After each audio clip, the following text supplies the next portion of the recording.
Chiều hôm đó, Linh có một buổi hẹn. Linh chuẩn bị rất cẩn thận. Linh chọn áo đẹp và đến quán cà phê sớm.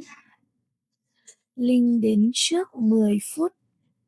Linh ngồi xuống và nhìn xung quanh. Linh cảm thấy hơi lo lắng và hơi ngại. Linh nghĩ không biết buổi hẹn sẽ như thế nào. Một lúc sau, Nam đến. Nam mỉm cười và nói, chào Linh. Linh cũng mỉm cười và nói, chào Nam. Hai người ngồi xuống bàn. Nam hỏi, bạn muốn uống gì? Linh nói, mình uống trà.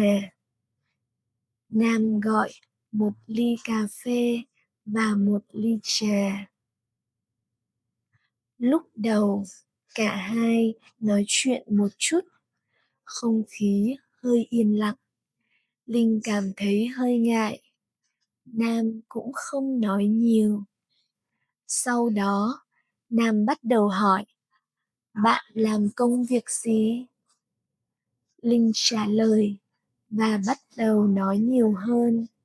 Linh kể về công việc và sở thích của mình.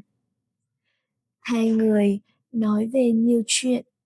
Linh thích đọc sách, Nam thích đi du lịch. Khi nói chuyện, cả hai bắt đầu cười.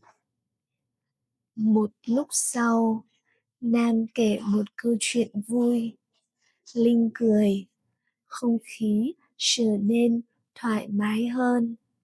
Linh không còn ngại nữa. Sau khi uống xong, Nam hỏi, bạn có muốn đi dạo không? Linh nói, được. Hai người đi bộ trong công viên, trời mát và yên tĩnh.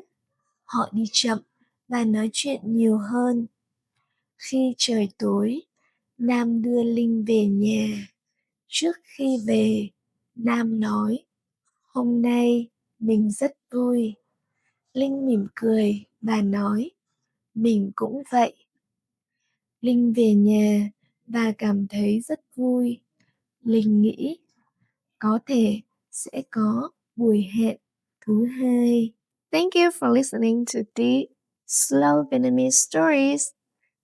To be able to practice your pronunciation and your listenings, let's download the app for Speak. See you there!